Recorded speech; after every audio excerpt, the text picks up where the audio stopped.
हमारे Gaza campaign के लगभग 20 दिन का अभी वक्त गुजरा और इस दौरान हमें कई तजुर्बे हुए, लेकिन उसके पहले मैं उसकी चर्चा करूं। सबसे पहले तो गाज़ा की जो मौजूदा सूरत है बेहद चिंताजनक है।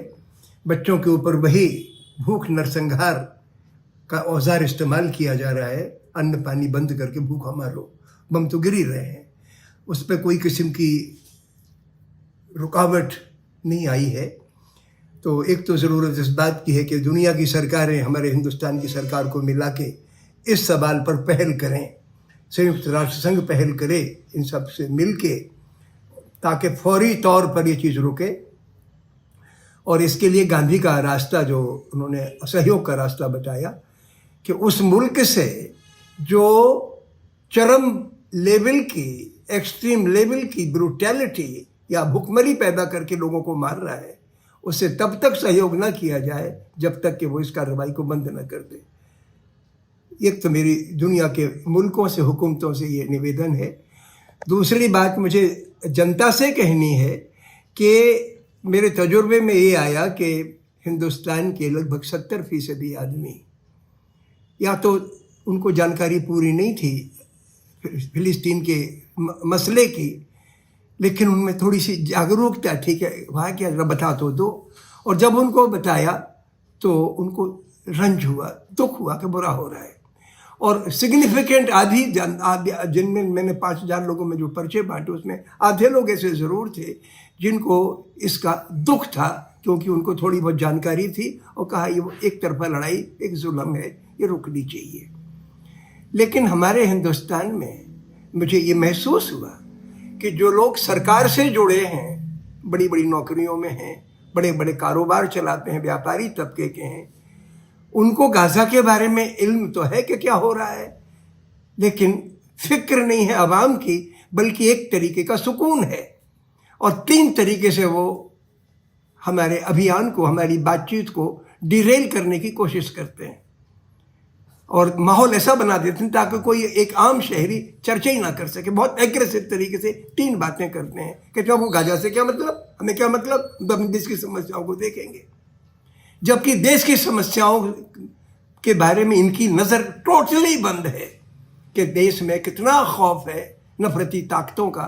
इनका असली मसला वो है, बेरोजगारी का सवाल है, लोगों के जिंदा रहने का सवाल है, उनके वोट अधिकार का सवाल है। इन सवालों के बारे में चर्चा करो तो फौरन एग्रेशन पर हावी हो जाते हैं।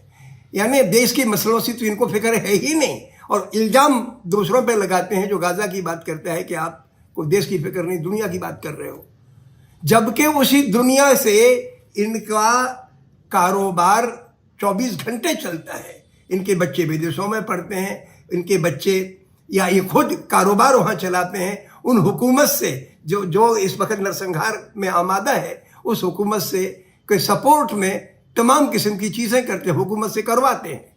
ये वो तबका है जो एक बात तो ये करता है। दूसरी बात कहता है कि भाई बांग्लादेश में हिंदुओं पे अत्याचार हो तो आपने क्या किया।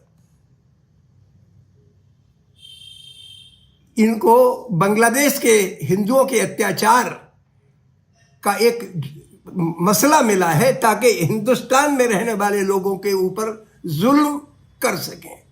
क्योंकि बांग्लादेश में हिंदुओं पर जो शेख हसीना के सत्ता से हटने के बाद जो वहाँ पे हिंसा हुई, एक तो उसकी कोई तुलना नहीं गाज़ा में जो हिंसा हो रही है। मतलब 1 और 1 लाख गुने का फ़र्क है।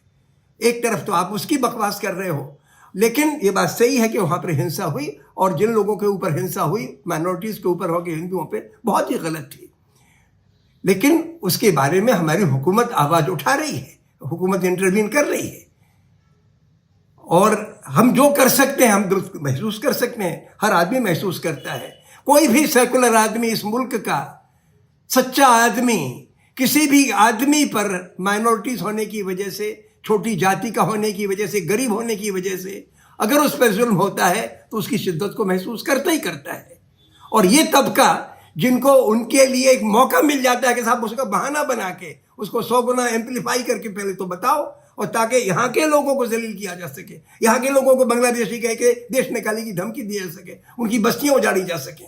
जैसे गुड़गांव में हुआ, अहमदाबाद में हुआ, कई जगह तो मुसलमान, बंगला बोलने वाले मुसलमान भी नहीं थे जैसे अहमदाबाद में।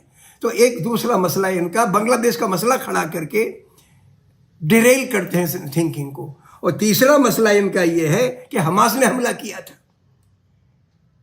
तो ये इसके पीछे दुर्भावना ये है, हमास के हमले को कोई जस्टिफाई कर नहीं सकता। हमास ने गलत किया था क्योंकि इजराइल के नागरिकों पे को मारा था, हालांकि खुद भी मर गए थे। लेकिन उसके बाद जो इजराइल ने रिटेलिएशन किया, शुरू में तो बगैर रिटेलिएशन है, उनके 1000 मरे थे, 1200, तो इनने 12,000 मार दिए 8-10 दिन में। तो लगा कि शायद अब लड़ाई रुक जाएगी, जरा जुनून ठंडा पड़ जाएगा। लेकिन ये तो कंटिन्यूटी है उस हमले की जो 1947-48 में चालू किया, और इनको मौका मिल गया जिनोसाइड करने का, भूखा मार के तड़पा के मारने का 22 लाख लोगों को। तो आप जरा हमास की आड़ में अपनी इस क्रुकेडनेस को छुपाए नहीं। हमास को कोई जस्टिफाई नहीं, हमास नहीं मर रहा वहां पे बच्चे मर रहे हैं, औरतें मर रही हैं, आम नागरिक मर रहा है। जो आम नागरिक इजराइल में मरा था वही आम नागरिक यहां मर रहा है। तो आपको आम नागरिकों की कोई फिक्र नहीं है, आपको तो कंकड़ का जवाब तोप से देना, दबा के रखना, कुचल के रखना, यह साम्राज्यवादी मानसिकता है, इसका मसला है। लेकिन एक बात मैं बाकी सब आवाम से कहना चाहता हूं कि ये जो तबका है एलीट, जो इस तरीके की सवाल खड़ा करता है गाजा के सवाल पर, ये आपके ऊपर आपके पाँव में बेड़ियां बांध रहा है। ये आपसे नफरत करता है, ये गांधी से नफरत करता है। इसकी रग रग में दबा के रखो, कुचल के रखो, ना केवल मुसलमानों को बल्कि हर नागरिक को, हर किसान को, मजदूर को, इंसान को दबा के रखो। इस जहनीत का तबका है ये। हमें लड़ाई गाजा पे हमला करने वालों से हम लड़ने क्या जाएंगे? हमें लड़ाई तो अपने मुल्क के इस तरीके के हमलावर सोच और साम्राज्यवादी सोच रखने वाले लोगों से लड़नी है। हमारे पास हथियार नहीं है, और ना मैं किसी से पैरवी कर सकता हूँ कि हथियार, क्योंकि हथियार तो इन्हीं की ताकत है। आपकी ताकत है अहिंसा और मोहब्बत। आपको सच की ताकत खड़ी करनी है और इस तरीके का माहौल मुल्क में पैदा करना है कि कोई सच बोलने वाला डरे नहीं, ईमान की कमाई खाने वाला डरे नहीं। ये आपको बनाना है, ये इंटरनल प्रॉब्लम भी है।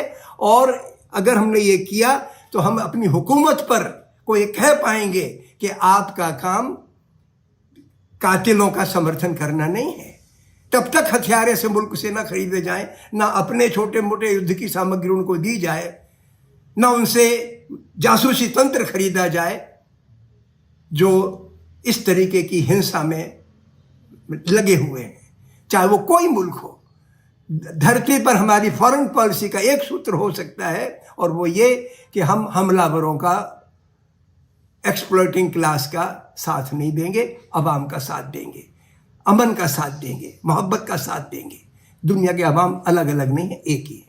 ये बात मुझे खासतौर से आज कहनी थी। और हमारा जो अगला अभियान होगा गाजा के सवाल में यही होगा कि हम जनता को आगाह करें कि अपने अंदर के जुनून पर काबू पाओ, दर्दमंदी पैदा करो, और अपने मुद्दों के साथ दुनिया के अवाम के जो एक्सट्रीम जुल्म का शिकार हैं, मौत के मुंह में खड़े हैं, उनकी शिद्दत को महसूस करोगे तो आपकी ताकत बढ़ेगी। यही मैं कहना चाहता हूँ। शुक्रिया।